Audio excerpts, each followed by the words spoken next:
लाखों करोड़ की सल्तनत अमेरिका की जाने वाली है और वो ये सोचता है कि खालिस्तान, निज्जर, पन्नू इनके नाम लेकर वो बच जाएगा। विकास यादव नाम का एक आदमी भारत से बाहर कभी गया नहीं और अमेरिका में उसके खिलाफ चार्जशीट पेश हो जाती है। विकास यादव पहले रॉ के अंदर काम करता था, इसलिए उसके नाम को लगाकर भारत को, भारत सरकार और भारत के प्रधानमंत्री को टारगेट करना आसान है। निखिल गुप्ता नाम का एक छोटा मोटा व्यवसायी, उसको हॉलीवुड मूवी की तरह ऐसे मास्टरमाइंड पेश किया जाता है जिससे लोगों की आंखें चौंधिया जाती हैं। आरोप लगाया जाता है ये अमेरिका गया, इसने किसी को पैसे दिए और पन्नू को मारने की कोशिश की। कौन पन्नू? जो कि एक आतंकवादी है भारत के लिए। निखिल गुप्ता, विकास यादव की घटनाएं ऐसे समय पर होती हैं जब दोनों के दोनों टाइम पर ब्रिक्स की बहुत ही बड़ी मीटिंग होने वाली होती है। कुछ दिन बाद प्रधानमंत्री मोदी रशिया जाएंगे। सबसे पहले आप अमेरिका, कनाडा और यूरोप की जो बात है वो आप समझिए। भारत का कोई भी बड़ा घपलेबाज जो करोड़ों अरबों रुपए लेकर भागता है, सबसे पहले यूरोप उसके सामने रेड कारपेट बिछा देता है कि हमारे यहां आओ, सारा पैसा लेकर आओ, और तुरंत प्रभाव से उसको राजनीतिक संरक्षण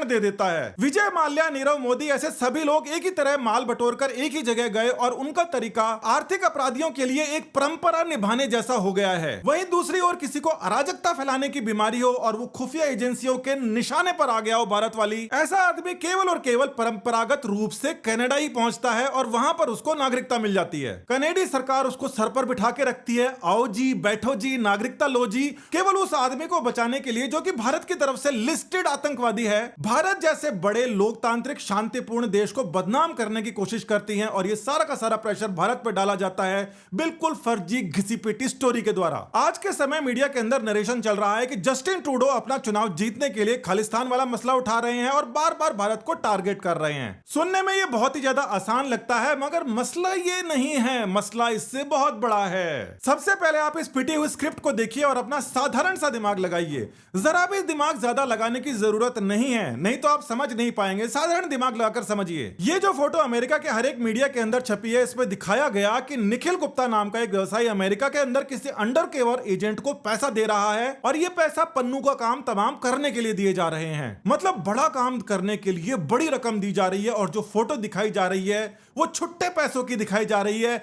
जिसके अंदर जूम करके आप देखोगे साधारण तौर पर दिखाई देगा $1 का नोट भी है। चप्पल कहां है मेरी? ये बात सही है कि 7-8 साल पहले यूपी के अंदर कुछ कांस्टेबल निरीक्षण के दौरान अपनी बंदूक ठीक से फायर नहीं कर पाए थे। कहीं गोली फंस गई तो कहीं मैगजीन, जिसका मजाक उड़ा था कि भारत की पुलिस कैसी है, मगर ये पुराने वाली सरकारों में भर्तियां हुई थी जिसके ऊपर पेपर लीक का दाग है। मगर आप ये देखिए, डोनाल्ड ट्रंप के ऊपर आज के टाइम में अमेरिका के जो टॉप खुफिया एजेंट हैं अपनी पिस्तौल को जरूरत पड़ने पर होल्स्टर तक पे ठीक से नहीं रख पा रहे और चश्मा लगाकर इधर उधर चेक कर रहे हैं। किसी ने देखा तो नहीं, हमारी बेइज्जती होते। अब ये खुफिया स्टोरी को, जो कि फिल्मी खुफिया स्टोरी है, उसको ढंग से समझिए कि अमेरिका की पिक्चरों के अंदर दिखाया जाता है वहां बहुत सारे डबल एजेंट होते हैं जो अलग अलग गैंग में काम करते हैं। इसी प्रकार का एक एजेंट था जिसको निखिल गुप्ता मिल गया। निखिल गुप्ता ने उसको पैसे दिए। निखिल गुप्ता को पता नहीं था वो एजेंट है और ये अमेरिका को जैसे ही पता पड़ा उसने कुछ नहीं किया। मतलब ये कि निखिल गुप्ता को वहां से चेक रिपब्लिक जाना था। अमेरिका को पता था कि इसने ऐसे के लिए पैसे दिए हैं, मगर उसके ऊपर कुछ नहीं किया। थोड़े दिनों बाद में निखिल गुप्ता को जब सस्ती फ्लाइट मिली 2-4 दिन बाद में, तो वो चेक गया और वहां पर जाकर अमेरिका नींद से जागा और उसने कहा चेक पुलिस को कि इसको गिरफ्तार कर लो, ये बहुत बड़ा अपराधी है। $1 की हैसियत नहीं है इस फिल्म स्क्रिप्ट की। अमेरिका में गिरफ्तार कर लेते उसको भागने का मौका दिया। चेक की जगह वो सीधा इंडिया भाग जाता। वहां पर प्रूफ देने पड़ते। प्रूफ तुम्हारे पास में है नहीं, जैसे कनाडा के पास नहीं है। और भारत से प्रत्यार्पण इसलिए नहीं हो पाता क्योंकि भारत प्रूफ मांगता है हर एक बात का। अब देखिए, नई स्टोरी आ जाती है। नई स्टोरी के अंदर तो मामला और भी ज्यादा खतरनाक है।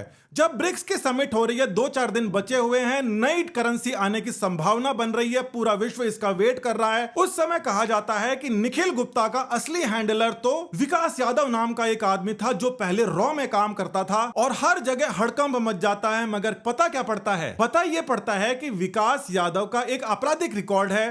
पिछले साल उसको एक किडनैपिंग मामले के अंदर गिरफ्तार कर लिया था और उसके बाद में 60-70 दिन बाद में ही उसकी बेल हुई थी। अगर वो भारत सरकार के लिए भारत में काम कर रहा होता तो उसके ऊपर मुकदमा छोड़िए कुछ नहीं होता। होता, मगर ये स्क्रिप्ट राइटर्स को पता नहीं था। उन्होंने क्या किया, निखिल गुप्ता को पकड़ा। निखिल गुप्ता एक ऐसा व्यवसायी था जो छोटा मोटा यहाँ पर काम करता था, रियल एस्टेट के अंदर भी यहाँ भी काम करता था, अमेरिका में भी करना चाह रहा था। उसने खुद ने ये बात बताई है। विकास यादव जब रिटायर होता है, छोटे मोटे जो पैसे होते हैं उस पैसों के बाद में आदमी सोचता है कोई अपार्टमेंट ले लें, कोई प्लॉट ले लें। इसी मामले के अंदर वो निखिल गुप्ता से मिला और निखिल गुप्ता इसी मामले में अमेरिका में कई सारे लोगों से मिला, जिसमें से एक को उसने कुछ छुट्टे पैसे दिए, ₹1 का नोट भी दिया। अमेरिका के साथ में यूरोपियन कंट्रियां, कनाडा ऐसी कंट्रीज हैं जिनका साफ तौर के ऊपर हित आपस में बंधा हुआ है और वो इस हित को साधने के लिए ऐसी हरकतें करते ही आए हैं। पिछले 5-10 साल के अंदर इन हरकतों के ऊपर कोई भारत ने जवाब नहीं दिया, उनको कोई घास नहीं डाली। भारत के अंदर कई तरीके के आंदोलन कराए, चुनाव के अंदर वो आंदोलन भी साफ हो गए। भारत की पॉलिटिकल पार्टीज भी